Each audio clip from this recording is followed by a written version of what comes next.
Hello everyone, welcome to IAS point. आज हम यहाँ पे बात करने वाले हैं विकल्पों की तलाश के बारे में। ठीक है, जो हमारा चैप्टर चल रहा है अभी जन सुविधाएं, तो इसके बारे में हम लोग समझेंगे कि यहाँ पे देखें कि पानी की कमी हो रही है और भी बहुत सारी सुविधाएं हैं जो कि हमको प्रॉपर तरीके से नहीं मिल पा रही हैं। ठीक है, तो इनमें क्या क्या विकल्प या क्या क्या ऑप्शंस हो सकते हैं वो तलाशने की यहाँ पे बात की जा रही है कि और भी क्या विकल्प या ऑप्शन तलाशे जा सकते हैं। ठीक है, तो इसको पढ़ने से पहले सबसे पहले थोड़ा इस पे नज़र डालें यदि हम, तो यहाँ पे बात की गई है कि किसानों से पानी छीनना। अब किसानों से पानी कैसे छीना जाता है, हम देखे थे कि गरीब लोग जो होते हैं ज़्यादातर पानी की किल्लत उनके पास ही होती है। ठीक है, पानी की ही क्या हर एक सुविधाओं की किल्लत उनके पास होती है। तो यहाँ पे क्या है कि पानी की कमी में निजी कंपनियों के लिए मुनाफे के लिए नए रास्ते खोल दिए हैं। ठीक है, तो जो पानी की कमी है तो वो निजी कंपनियों के लिए यानी प्राइवेट कंपनियों के लिए वो एक नया रास्ता खोल दिया है। ठीक है, अब ये कैसे रास्ता खोल दिया है, तो बहुत सारे निजी कंपनियां शहर के आसपास के इलाकों से पानी खरीदकर शहरों में बेचती हैं। यानी कि जो निजी कंपनियां होती हैं तो वो क्या करती हैं कि मतलब शहरों के आसपास से पानी खरीदती हैं और शहरों में ले जाके बेचती हैं। चेन्नई में मामंदूर, पालूर और कारून गिची, ठीक है, जैसे कुछ कस्बे हैं जहाँ पे क्या किया जाता है कि कस्बों और शहरों के उत्तर में स्थित गांवों से पानी लाया जाता है। 1300 से यानी कि हम बात करें 13,000 से भी ज़्यादा टैंकर इस काम में लगे हुए हैं। ठीक है, एक अप्रोक्स है कि 13,000 से समथिंग मान सकते हैं कि वहाँ पे ज़्यादा जो टैंकर हैं वो इस काम में लगे हुए हैं। हर महीने पानी के व्यापारी किसानों को पेशगी रकम देते हैं ताकि वे किसानों की ज़मीन से पानी निकाल सकें। इस तरह न केवल खेती का पानी छिन जाता है बल्कि गांवों के लिए पीने के पानी की आपूर्ति भी कम पड़ने लगती है। ठीक है, क्योंकि जो वाटर का रिसोर्स होता है, ठीक है, आपको पता है कि पानी जो है वो धरती के नीचे जब आप ट्यूबवेल वगैरह करवाते हो उसमें जब हम खुदाई करवाते हैं तब पानी निकलता है हमारा। ठीक है, तो यहाँ पे जब पानी निकलता है तो जो वाटर लेवल है उसका जब आप उसको लगातार बिल्कुल खींचते रहोगे, लगातार पानी हम बहाते रहेंगे तो जो वाटर लेवल है वो कम होता जाएगा। और जब कम होता जाएगा, और यही वजह भी है कि यहाँ पे जो वर्तमान कंडीशन हमारी बनी हुई है कि यहाँ पे होता क्या है कि मतलब आप देखते हो कि गर्मियों में जो नल वगैरह होते हैं तो वहाँ पे पानी निकलता ही नहीं है, आप उसको पंप करते रहो कुछ भी नहीं होता है। ठीक है, तो इसी वजह से नहीं होता क्योंकि पहले जितना भी पानी है अंधाधुंध निकाला जा रहा है, और पानी अंधाधुंध निकाला जा रहा है और पानी को पीने के लिए ही लोगों तक बहुत मुश्किल से पहुंच रहा है।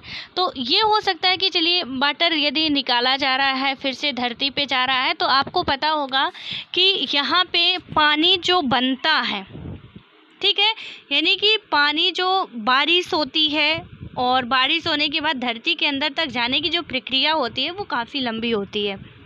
ठीक है, तो पानी यहाँ पे यदि नदी तालाब में है, आसमान में भी पानी यदि बनता है, आपने ज्योग्राफी बेहतर तरीके से पढ़ी होगी, तो आसमान में भी यदि पानी बढ़ता है और हम बायो में भी पढ़ते हैं ये सारी बातें कि जो पानी बनता है, ठीक है, यानी कि बादल बनते हैं, आसमान में पानी नहीं बादल बनता है और वो पानी के रूप में यहाँ बारिश करता है। तो वो बादल बनने की भी प्रोसेस होती है क्योंकि यहाँ जो तालाब का पानी, समुद्र का पानी जब बाष्पीकरण होता है तभी वहाँ जाके बादल बनते हैं। देन उसके बाद संघनित होने के बाद यहाँ वर्षा होती है। ठीक है, तो यहाँ पे यदि हम पानी लगातार ऐसे ही ये लोग निकालते रहें तो किसानों को ऑब्वियस है संकट तो झेलना ही पड़ेगा, गरीबों को संकट झेलना ही पड़ेगा। और यहाँ तक कि यदि ऐसी कंडीशन चलती रही तो हमारे जो मतलब हम लोगों की जो आने वाली पीढ़ी है तो भले ही कितने भी पैसे वाली हो वहाँ पे फिर पानी नहीं मिलने वाला है। ठीक है, फिर वही शराब और जो भी उनका चलता है उसी से वो काम चलाएंगे, पानी की जगह वही पिया जाएगा क्योंकि ऐसी कंडीशन आने वाली, पानी की जो किल्लत है वो कुछ इसी तरह की हो रही है। देन उसके बाद क्या है, और खारा पानी तो आपको पता है कि सब जगह का पानी खारा हो चुका है। ठीक है, चाहे वो किसी भी इलाके का हो, पानी आपको खारा ही ज़्यादातर मिलने को मतलब देखने को मिलता है। नतीजा क्या होता है कि नतीजा यह है कि इन सारे कस्बों और गांवों में भूमिगत जल स्तर बहुत बुरी तरह गिर चुका है। यानी वाटर लेवल जो है वो बहुत ही बुरी तरह से गिर चुका है। ठीक है, उसके बाद आता है, अब हम बात करते हैं विकल्पों की तलाश के बारे में। तो यहाँ पे क्या बात की गई है कि चेन्नई की स्थिति कोई अनूठी नहीं है। पूरा इसमें इस चैप्टर में चेन्नई का ही एग्जाम्पल लिया गया है। हालांकि चेन्नई का ही नहीं, आप ऑल ओवर इंडिया की बात करें तो कहीं भी पानी की स्थिति अच्छी नहीं है। चाहे वो चेन्नई हो, चाहे वो महाराष्ट्र हो, चाहे वो तमिलनाडु हो, चाहे वो आंध्र प्रदेश हो, चाहे उत्तर भारत के राज्य हो, चाहे पश्चिम भारत के राज्य हो, और चाहे पूर्वी भारत के राज्य हों। ठीक है, कहीं भी स्थिति हम नहीं कह सकते कि पानी को लेके बेहतर है। तो यहाँ पे चेन्नई का ही एग्जाम्पल लेके समझाया गया है। तो वहाँ पे बताया जा रहा है कि चेन्नई की जो कंडीशन है तो वो ये कोई नई बात नहीं है। ठीक है, गर्मियों के महीनों में पानी की कमी का यह हाल देश के दूसरे शहरों से भी दिखाई देने लगता है। नगर पालिका की जलापूर्ति में कमी से निपटने के लिए निजी कंपनियां ज़्यादा से ज़्यादा इलाकों में फैलती जा रही हैं। सबसे पहले यहाँ पे यदि आपको थोड़ा बहुत समझ में आया होगा, आपने दिमाग लगाया होगा, मैंने अभी एक वर्ड बोला। ठीक है, अब क्वेश्चन बन भी सकता है, नहीं भी बन सकता, लेकिन हमको ये याद रखना पड़ेगा कि जो पानी वगैरह देते तो ये स्टेट का सब्जेक्ट है। देन उसके बाद, क्योंकि आपको पता होगा कि 7वीं अनुसूची में 3 उसमें डिवाइड कर दिया गया था कि राज्य सूची और केंद्र सूची और समवर्ती सूची। ठीक है, और इनके अंतर्गत सेंटर को कुछ सब्जेक्ट दिए गए थे, कुछ स्टेट को सब्जेक्ट दिए गए थे, और कुछ दोनों को मिला के रखे गए थे, यानी कि दोनों का ही अधिकार होगा। तो यहाँ पे यदि वाटर आता है कि ये पानी किसका विषय है, तो ये एक राज्य का सब्जेक्ट है। ठीक है, और यहाँ पे क्या होता है कि राज्य में भी नगर पालिकाएँ जो होती हैं तो उनकी जिम्मेदारियाँ होती हैं कि वो अपने नगर निगम में जो भी है अपने आसपास के इलाकों में पानी पहुँचाए। तो यहाँ पे क्या बात की गई कि नगर पालिका की जलापूर्ति में कमी से निपटने के लिए निजी कंपनियां ज़्यादा से ज़्यादा इलाकों में फैलती जा रही हैं। ये कंपनियां अपने मुनाफे के लिए पानी बेचती हैं। पानी के इस्तेमाल में भी ज़बरदस्त गैर बराबरी दिखाई देती है। शहरी इलाकों में प्रति व्यक्ति लगभग 135 लीटर पानी प्रतिदिन मिलना चाहिए। ठीक है, तो एक यहाँ पे यदि हम अनुमान लगाएं तो शहरी इलाकों में कम से कम 135 लीटर पानी उनको मिलना चाहिए, वो भी पर डे। ठीक है, पानी की यह मात्रा लगभग 7 बाल्टी के बराबर है। शहरी जल आयोग ने यह मात्रा तय की है, लेकिन झुग्गी बस्तियों में लोगों को रोजाना प्रति व्यक्ति 20 लीटर पानी 1 बाल्टी भी नहीं मिलता। यानी कि 20 लीटर, सपोज 15 लीटर की एक बाल्टी हो गई। ठीक है, कि 20 लीटर की हो गई, यानी 1 बाल्टी भी नहीं मिल रहा। और शहरी इलाकों के लिए क्या बात की गई है कि कम से कम नहीं 135 लीटर पानी मिलना ही चाहिए। उसके बाद क्या है कि दूसरी तरफ आलीशान होटलों में रहने वाले लोगों को रोजाना प्रतिदिन मतलब कि प्रति व्यक्ति 1600 लीटर यानी 80 बाल्टी तक पानी मिलता है। ठीक है, तो यहाँ पे शहरी इलाकों में पानी की आपको लिमिट पता चल गई, ग्रामीण इलाकों में कि कितना डिफरेंस है। और जो होटलों में बड़े बड़े रेस्टोरेंट में काम करते हैं, तो जो रेस्टोरेंट होते हैं वहाँ पे इनको कितना मिलता है, 1600 लीटर। ठीक है, तो यहाँ पे जो रहते हैं, काम करते हैं, ठीक है, जो वर्कर हैं उनको तो कोई इतना देता नहीं है। ठीक है, जैसे कि आप जाके रह रहे हो, हम जाके रह रहे हैं, वहाँ पे इतनी व्यवस्था होती है कि प्रति व्यक्ति 1600 लीटर यानी 80 बाल्टी आपको पानी मिलता है। आप चाहे जैसे उसका इस्तेमाल करिए, क्योंकि वहाँ अच्छा खासा पैसा भी पे करना पड़ता है, आपको बखूबी पता होगा। ठीक है, तो इसमें क्या होता है कि यहाँ पे इसलिए जितना पैसा फेंकोगे उतनी ही सुविधाएं मिलने वाली है, और यही कंडीशन यहाँ पे बताई गई है। उसके बाद क्या है कि नगर पालिका के जरिए जलापूर्ति में कमी को अक्सर सरकार की नाकामयाबी माना जाता है। ठीक है, तो जो नगर पालिका के जरिए जल की आपूर्ति नहीं कर पाते हैं या उसमें कमी आ जाती है, तो अक्सर हम क्या मानते हैं कि सरकार की नाकामयाबी माना जाता है। ठीक है, कि सरकार हमारी ये काम करने में नाकामयाब है। कुछ लोगों की दलील है कि चूंकि सरकार ज़रूरत के हिसाब से पानी मुहैया नहीं करवा पा रही है और बहुत सारे शहरी जल विभाग घाटे में चल रहे हैं, इसलिए जलापूर्ति का काम निजी कंपनियों को सौंप दिया जाना चाहिए। उन्हें लगता है कि निजी कंपनियां ज़्यादा बेहतर काम कर सकती हैं। आप देख रहे हो कि हर एक काम जो है वो प्राइवेट सेक्टर को सौंपा जा रहा है। ठीक है। तो यहाँ पे ये बिल्कुल राइट है कि जो प्राइवेट कंपनियाँ होती हैं वो अच्छे प्रॉपर तरीके से काम करवाती हैं। आप देखते हो कि प्राइवेट कंपनी के जो वर्कर होते हैं, काम करने वाले जो होते हैं, वो इतने रिस्पॉन्सिबल हो चाहे ना हो उनको बनना पड़ता है, क्योंकि यदि वो काम करेंगे जितनी उनकी घंटे की लिमिट है उतने में उनको पेमेंट मिलेगा, अदरवाइज जिस दिन छुट्टी होती है उस दिन का पेमेंट भी काट लिया जाता है, ठीक है।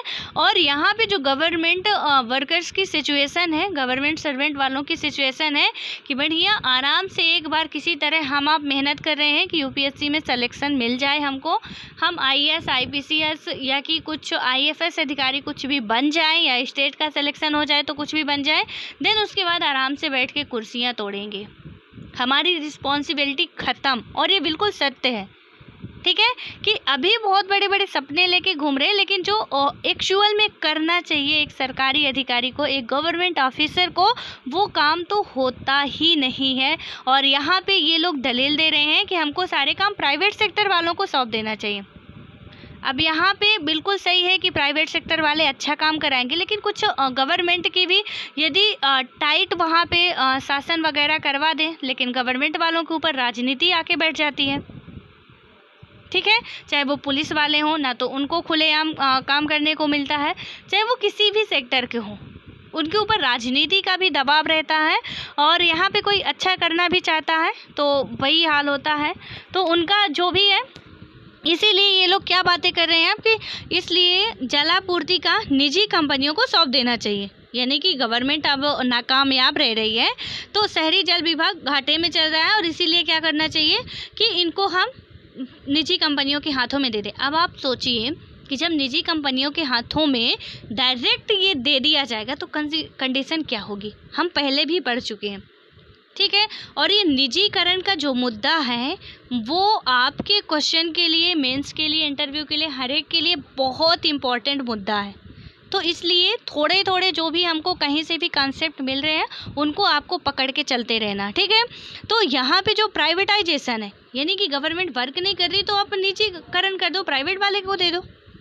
अब यहाँ पे कोई सुधार करने की बात नहीं हो रही है, विकल्प खोजा जा रहा है कि यदि हम प्राइवेट सेक्टर को दे देंगे अच्छा काम होगा, बिल्कुल एब्सोल्युटली राइट कि अच्छा काम होगा, बेहतर काम होगा, रेगुलर तरीके से काम होगा, प्रॉपर पब्लिक तक पहुंचेगी। लेकिन बात यहाँ आके फंसती है कि पब्लिक तक तो पहुंचेगा, लेकिन प्राइवेट कंपनी वाला तो हमेशा अपना प्रॉफिट देखेगा, ठीक है। वो कभी भी ऐसा काम नहीं करेगा कोई भी जहाँ पे उसको घाटा हो, जनता को फ़ायदा हो, कभी भी नहीं करेगा, चाहे कुछ भी हो जाए। तो यहाँ पे क्या कंडीशन होने वाली है वो आप समझ सकते हैं। तो इनका सुझाव हो रहा है कि मतलब निजी कंपनियों को सौंप दिया जाए, ठीक है। हम ये नहीं कह सकते कि प्राइवेटाइजेशन बिल्कुल पूरी तरीके से गलत है या कि पूरी तरीके से सही है। हमको एक बैलेंस बना के चलना पड़ेगा कि यदि प्राइवेटाइजेशन होता है, ठीक है, तो वहाँ पे कहीं ना कहीं थोड़ा बहुत यदि गवर्नमेंट उसमें अपना रिस्ट्रिक्शंस कुछ लगाती है तो बेटर है, अदरवाइज ओपन छूट उनको मिल जाती है तो फिर तो गरीब जनता जो है वो तो बिना पानी के, बिना, आपको पता है कि कुछ जो ट्रेन्स हैं उनको प्राइवेटाइजेशन कर दिया गया है, ठीक है। रेलवे को मतलब रेलवे को निजी कंपनियों के हाथों में सौंप दिया गया है, कुछ जो बच्चे हैं सौंपने की तैयारी हो रही है।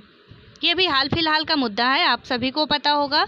तो यहाँ पे ये बहुत गंभीर समस्या होने वाली है, तो इसलिए आप सभी को इसमें सोच विचार करना चाहिए कि यदि एक प्राइवेट कंपनी में जाता है तो ऐसा नहीं करना, बिल्कुल भी ये गलती तो बिल्कुल मत करना कि पूरी तरीके से प्राइवेटाइजेशन गलत है। गवर्नमेंट के रवैयों को देखते हुए, उनके जो भी कार्यभार चल रहे हैं उनको देखते हुए प्राइवेटाइजेशन बिल्कुल सही है, क्योंकि वहाँ पे प्रॉपर तरीके से, रेगुलर तरीके से वर्क होंगे, हर एक चीज़ तक हर एक लोगों तक वो चीज़ें पहुँचेगी।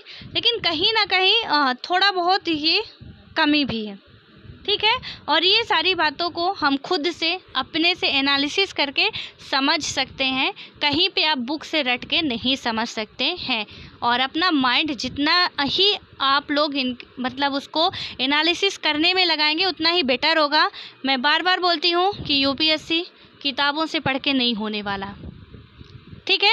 उसके क्वेश्चन वगैरह देखिए आप, चाहे वो प्री के हों चाहे आपके मेंस के हों, कुछ क्वेश्चंस कैसे रहते हैं, आप हिस्ट्री को पढ़ते हो, हम हिस्ट्री पढ़ लेते हैं लेकिन हिस्ट्री का वर्तमान पूछ लेता है, अभी का पूछ लिया, उससे कंपेयर करो, अब करो कंपेयर।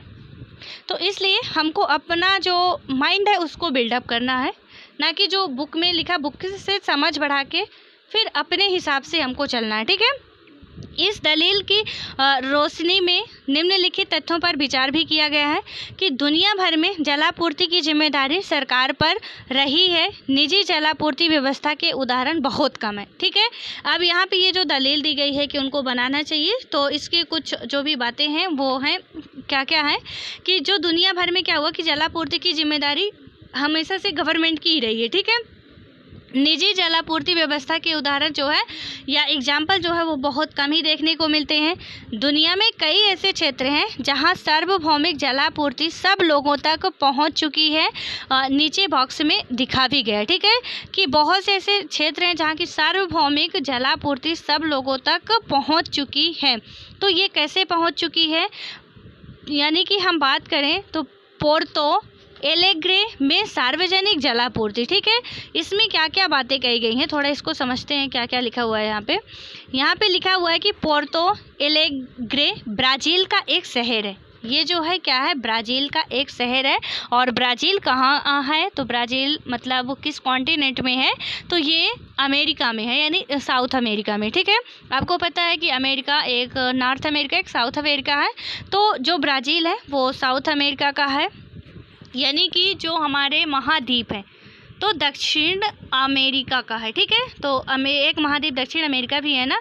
तो यहाँ पे अभी पहले 7 महाद्वीप थे और अब वर्तमान समय में 8 महाद्वीपों की पुष्टि की जा रही है। 8वां जो जीलैंडिया की बात की जा रही है, मैंने वीडियो भी बनाया था उसका। तो यहाँ पे पूरे महाद्वीप की जो शर्तें होती हैं वो पूर्ण कर रहा है, तो उसको अस्तित्व में अब लाए जाने की बात की जा रही है। ठीक है, तो इसको भी आप लोगों को मतलब थोड़ा अपने माइंड में रखिएगा। उसके बाद आता है कि ब्राज़ील का एक शहर है, इस शहर में बहुत सारे लोग गरीब हैं। ठीक है, ये जो शहर है पोर्तो एलेग्रे, तो यहाँ पे क्या है, ये ब्राज़ील के अंदर का ब्राज़ील एक देश है दक्षिण अमेरिका का, और यहाँ पे एक शहर है जो है पोर्तो एलेग्रो। तो वहाँ के जो लोग हैं वो काफ़ी गरीब हैं, लेकिन गौर करने वाली बात यह है कि दुनिया के दूसरे ज़्यादातर शहरों के मुकाबले यहाँ शिशु मृत्यु दर बहुत कम है। ठीक है, यहाँ नगर जल विभाग ने सभी लोगों को स्वच्छ पेयजल मुहैया करा दिया है। शिशु मृत्यु दर में गिरावट के पीछे यह सबसे बड़ा कारण है। यहाँ पानी की औसत कमी कम रखी गई है और गरीबों से केवल आधी कीमत ली जाती है। विभाग को मतलब कि जो भी वहाँ के डिपार्टमेंट है, तो विभाग को जो कुछ भी फ़ायदा होता है उसका इस्तेमाल जलापूर्ति में सुधार के लिए किया जाता है। जल विभाग का काम पारदर्शी ढंग से चलता है। विभाग को कौन सी योजना हाथ में लेनी चाहिए इस बारे में लोग मिलकर तय करते हैं। जनसभाओं में जनता प्रबंधकों का पक्ष सुनती है। जल विभाग की प्राथमिकताएं तय करने में वोट के जरिए फैसला करती है। ठीक है, तो वहाँ पे एक सार्वजनिक संस्था ही ये सारी सुविधाएं प्रोवाइड करा रही है। हमारे भी इंडिया में कराई जा सकती है, यदि प्राइवेट कंपनी वालों को ना दे तो खुद से भी कराई जा सकती है। लेकिन वही है कि आज जितने भी कहना नहीं चाहिए, और यहाँ पे आप खुद समझदार हैं, समझ जाएंगे कि जो भी गवर्नमेंट सर्वेंट है उनकी हालत क्या है। ठीक है, तो यहाँ पे कहीं उनकी मजबूरी बन जाती है ऐसा करना, और कहीं वो खुद ऐसा करते हैं। तो यहाँ की कहानी सब पढ़ के आपको समझ में आ रही है, हम पढ़े भी थे कि ज़्यादातर यदि पानी जो ख़राब होता है और उसके पीने की वजह से किसी की मृत्यु होती है तो वो होते हैं शिशु होते हैं। ठीक है, यानी छोटे बच्चे होते हैं। उसके बाद अभी हम 2 पॉइंट पढ़े थे कि प्राइवेटाइजेशन के बारे में। देन अभी आगे पढ़ते हैं कि जहाँ जलापूर्ति की जिम्मेदारी निजी कंपनियों को सौंपी गई, ऐसे कुछ मामलों में पानी की कीमत में भारी इजाफा हुआ। ठीक है, जो पानी की कीमत है उसमें भारी इजाफा होता है। इस कारण वहाँ बहुत सारे लोगों के लिए पानी का खर्चा उठाना संभव नहीं, यानी कि पानी की कीमत जो मैंने अभी आपको समझाया कि प्राइवेट सेक्टर वालों को दे दिया जाएगा तो अच्छा है, काम होगा बेहतर तरीके से। बट वही है कि प्राइस बढ़ जाएगी, क्योंकि बिना मुनाफा के तो वो एक कदम नहीं चलने वाले हैं, और चलेंगे भी क्यों, क्योंकि यदि घर से लगाते हैं तो उनको तो कोई टैक्स मिलता नहीं है कि हम उनको टैक्स पे कर रहे हैं, गवर्नमेंट के पास ही टैक्स जाता है। गवर्नमेंट यदि करती है तो ये भी आप समझ लो कि गवर्नमेंट कोई हम पे एहसान नहीं कर रही है। हमारा ही पैसा गवर्नमेंट के पास जाता है, हम इसके पहले ही कल ही पढ़ चुके हैं। वहाँ पे जाता है टैक्स, और टैक्स का ही हम पे जितनी भी सुविधाएं होती हैं नाम मात्र की दी जाती हैं। नाम होता है कि दी जाती है, रियल में जिसको ज़रूरत होती है उसके पास तक पहुँचती नहीं है। ठीक है, तो यहाँ पे क्या बातें की गई कि प्राइवेट कंपनियों को यदि कुछ क्षेत्रों में दिया गया था, कुछ शहरों में, वहाँ क्या कंडीशन हुई, काफ़ी मात्रा जो उनकी कास्ट थी वो काफ़ी हाई हो गई, यानी कि कोई ले ही नहीं पा रहा था, इतना ज़्यादा उनका प्राइस बढ़ा दिया गया। तो यहाँ पे ऐसे शहरों में लोगों के विशाल प्रदर्शन हुए। बोलीविया आदि देशों में तो दंगे भी फैल गए, जिसके दबाव में सरकार को जलापूर्ति व्यवस्था निजी हाथों से छीनकर दोबारा अपने हाथों में लेनी पड़ी।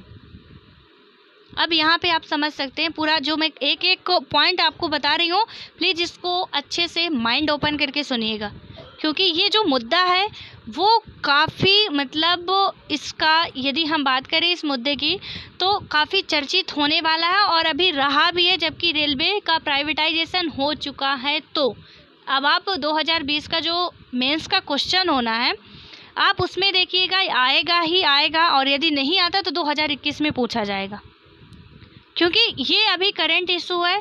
और यहाँ पे करंट का मतलब ऐसा नहीं कि हमने आज का करंट पढ़ा, महीने भर का करंट पढ़ा, 6 महीने का पढ़ा, वही होता है। ठीक है, करंट कभी कभी बन सकता है, यानी कि जो प्राइवेटाइजेशन रेलवे का हो वही अभी आगे कुछ किसी और का हो जाएगा, वो भी करंट में ही आ गया। ठीक है, इसलिए ये पूरे कॉन्सेप्ट क्लियर रखने कि यदि प्राइवेटाइजेशन होता है तो क्या होगा, यदि नहीं होता है तो क्या होगा, उसमें एक बैलेंसेबल हमको आंसर लिखना पड़ता है और बताना पड़ता है। ठीक है, तो यहाँ पे गवर्नमेंट को क्या करना पड़ा, ये बोलीविया की बात है, उसको खुद अपने हाथों में लेना पड़ा। देन इसका नेक्स्ट पार्ट है कि भारत में सरकारी जल विभागों की सफलता में कई उदाहरण रहे हैं, यानी कि जो जल विभागों की सफलता के कई एग्जाम्पल रहे हैं, लेकिन ये उदाहरण कम है। ऐसा नहीं है कि पूरी तरह से विफल हो गए हैं, कुछ ऐसे होते हैं कि जो कर्मठ होते हैं, काम करते हैं, भाई जिसको निकालना निकाल दे, तो वहाँ पे वो कुछ कर जाते हैं। ठीक है, लेकिन करना भी चाहे तो कर नहीं पाते हैं। तो वहाँ पे क्या होता है कि उदाहरण के लिए यहाँ पे एग्जाम्पल के लिए कुछ हैं बहुत ही कम मात्रा में। ठीक है, और उसकी सफलता कुछ क्षेत्रों में भी सीमित दिखाई देती है। मुंबई का जलापूर्ति विभाग अपने खर्चों को पूरा करने के लिए जल शुल्क के जरिए पर्याप्त पैसा जुटा लेता है। हाल ही की एक रिपोर्ट में पता चलता है कि हैदराबाद में जल विभाग के दायरे में इजाफा हुआ है और उसकी आमदनी बढ़ी है। चेन्नई में जल विभाग ने वर्षा जल संचय के लिए कई योजनाएं शुरू की हैं ताकि भूमिगत जल स्तर में सुधार लाया जा सके। वहां पर पानी की ढुलाई और वितरण के लिए निजी कंपनियों को भी सेवाएं, मतलब कि निजी कंपनियों की भी सेवाएं ली जा रही हैं, लेकिन पानी के टैंकरों की दर सरकारी जलापूर्ति विभाग ही तय करता है। ठीक है, आप निजी कंपनियों को दो, लेकिन कुछ रिस्ट्रिक्शंस के साथ दो, तो बेटर है वो मतलब उस लिमिट तक रहेंगी कि इसमें ना उनको घाटा हो, ना जनता को ऐसा हो कि उन्होंने पानी का, अब एक पानी का यदि बॉटल का पानी आने लगा हमको 1000 रुपये का, तो कौन पिएगा, यानी उससे सस्ती तो शराब आती है। ठीक है, तो खैर शराब पीना नहीं है, बस एग्जांपल के लिए मैं बता रही हूँ। तो यहाँ पे पानी का जो पानी है तो आप दे सकते हो प्राइवेट सेक्टर में, लेकिन जो यहाँ पे तमिलनाडु का दिया गया है कि वहाँ पे कंपनियों को दिया जाता है, निजी कंपनियों को, लेकिन क्या किया जाता है, उनके लिए एक दायरा फिक्स कर दिया जाता है कि आप इतने लिमिट पे ही रहोगे और अब प्रॉपर तरीके से वहाँ का काम चलता रहता है और उन्हें काम करने की इजाज़त देता है। इसलिए इन टैंकरों को अनुबंधित कहा जाता है। ठीक है, वो जो टैंकर होते हैं तो प्राइवेट कंपनी वालों के, लेकिन वो अनुबंधित टैंकर होते हैं।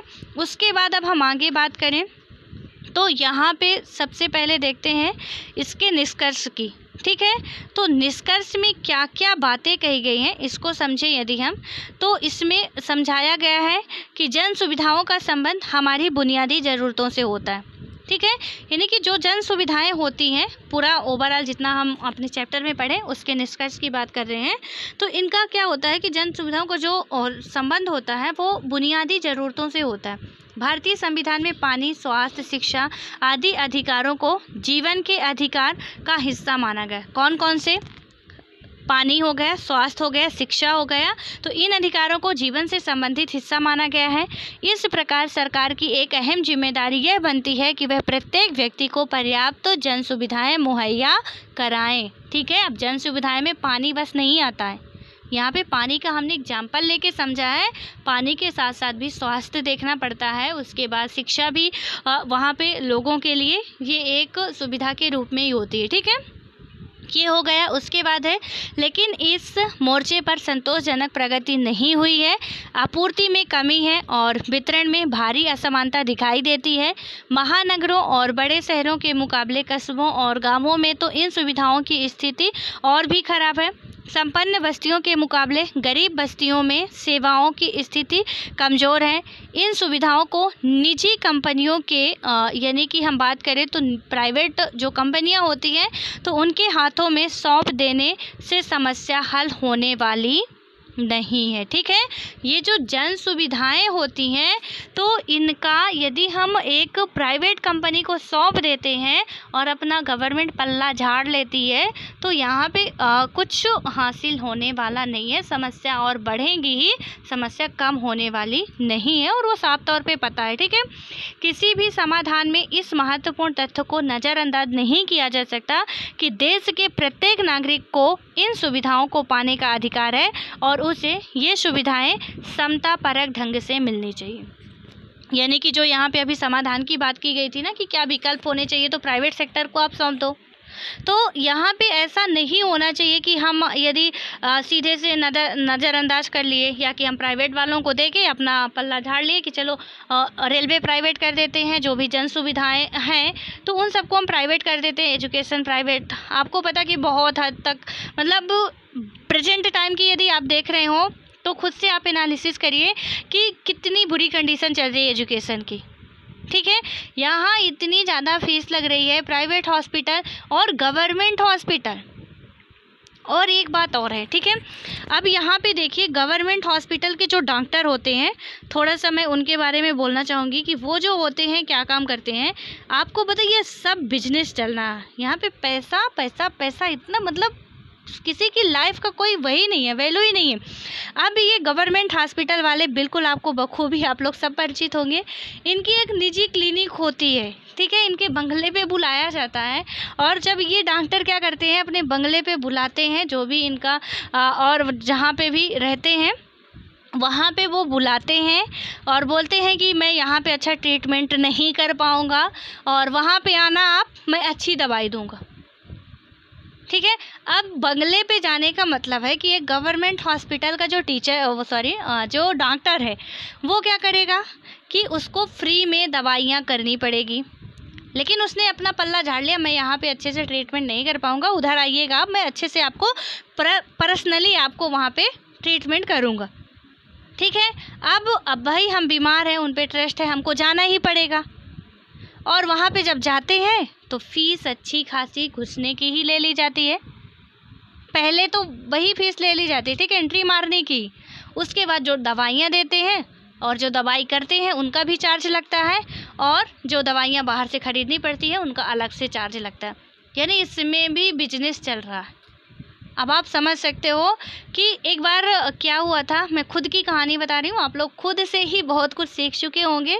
20-22 साल 23 साल 24 साल जितने की भी एज हो गई होगी आपको, तो बखूबी आप लोग सीख चुके होंगे। ठीक है, वहाँ पे होता है, मैं एक बार हॉस्पिटल गई थी तो मैं दिखाने गई थी। ठीक है, कुछ पिंपल्स निकल आए थे तो उनको गवर्नमेंट हॉस्पिटल में गई थी, बस मैंने सोचा कि थोड़ा बहुत चेकअप करेंगे, दे देंगे। तो गई तो वो क्या बोलते हैं, मम्मी थी मेरे साथ में और एक आंगनवाड़ी कार्यकर्ता मेरे साथ में भी थी। तो हम लोग गए थे, स्कूल साइड से ही गए थे। अब वो क्या किए कि जब दिखाने गए तो बोलते हैं कि बेटा आप मेरे मतलब क्लिनिक पे आ जाना, मैं वहाँ पे अच्छे से आपको देख के दवाइयाँ दे दूँगा, यहाँ पे मैं नहीं बता सकता हूँ। अब मैंने बोला कि आप क्यों नहीं बता सकते यहाँ पे, तो बोले कि आप पेरेंट्स को लेके आइएगा। तो हम कहे मम्मी है मेरी यहीं पास, बुलाती हूँ मम्मी को, आप चेक करिए और मुझे दवाई दे दीजिए। तो मतलब मेरी स्कूल थी तो थोड़ा टाइम था तो इसलिए मैं चली गई थी। वहाँ पे जब मैंने बोला कि मम्मी है मेरी, मैं बुला रही हूँ अभी, तो आप देख लीजिए, तो उन्होंने बोला कि तुम एकदम से पागल हो क्या। उस टाइम पे वो क्लास मॉनिटर के लिए बैच मिलते थे, ठीक है। तो मैं बैच लगा के गई थी। अब स्कूल में रूल था कि बैच लगा के ही जाना था, तो लगाई थी मैं बैच। तो 2 बैच लगाई थी, ठीक है। वहाँ पे एक मतलब प्रेसिडेंट का भी होता, मॉनिटर का भी होता, दोनों का ही लगाई थी। वो बैच पढ़ते हैं और बोलते हैं कि लग तो काफ़ी पढ़ी लिखी रही हो, लेकिन मतलब दिमाग से एकदम पंचड़ हो। हम कहे कि हाँ पढ़े लिखे, इसीलिए तो बोल रहे हैं कि आप यहीं पे देख लो, क्यों आप अपने क्लिनिक पे बुला रहे हो। तो बोले नहीं। फिर मैं बाहर उनको हो गया कुछ सुना उना, चले हम कहे दवाई नहीं कराना आपसे। आप यहाँ पे एक जब आपने डॉक्टरी की डिग्री ली तब आपको कुछ संकोच नहीं लगा, कोई शर्म नहीं आई यहाँ पे बताने में मेरे को जो भी प्रॉब्लम्स है, मेरी मम्मी भी है, आपको यहाँ पे शर्म आ रही है, मैं नहीं आऊँगी आपके क्लिनिक, ठीक है। वहाँ वो उन्होंने ये बोल दिया कि मैं सबके सामने नहीं बता सकता क्या प्रॉब्लम्स है। हम कह रहे प्रॉब्लम्स है तो भाई बोलो सबके सामने, मैं सुनने को तैयार हूँ, आप बोल क्यों नहीं रहे हो। तो ऐसी कंडीशन होती है। जब मैंने बाहर जाके वो जो आंगनबाड़ी कार्यकर्ता थी, मैंने उनसे बोला कि आंटी ये ऐसा बोल रहे थे, बोले तुम बिल्कुल बेवकूफ़ हो। तो मतलब वो बोली कि उनको पैसा चाहिए बेटा, वो इसलिए ऐसा बोल रहे थे कि आप उसके क्लिनिक में जाओगे, उनकी फ़ीस दोगे, जो दवाई करेंगे उनका भी दोगे, चार्ज दोगे आप, और उसके बाद जो टेबलेट वगैरह बाहर से लोगे वो भी उनकी खुद ही की क्लिनिक रहती है, ठीक है। तो उनको पैसा वहाँ मिलेगा, यहाँ तुम पैसा नहीं दोगे, इसलिए वो उन्होंने ऐसा किया। हम कहे अच्छा, मार जाए ये था, मतलब वो पैसे के लिए ये था कि यहाँ नहीं बता सकते थे कि वो पब्लिक प्लेस से मैं नहीं बता सकता हूँ कि तुमको प्रॉब्लम क्या थी। मेरे को इतनी बड़ी प्रॉब्लम थी, पिंपल 2-4 हो गए थे, तो वो इतनी बड़ी प्रॉब्लम्स थी कि वो बता नहीं पा रहे थे, ठीक है। तो ऐसे होते हैं, मतलब हर एक क्षेत्र पे ये जो पैसा है ना, तो सबको पागल करके रखा है। और यही वजह है कि गवर्नमेंट आज कुछ कर पाने में कहीं ना कहीं पीछे हट रही है और प्राइवेट वालों को आगे ला रही है।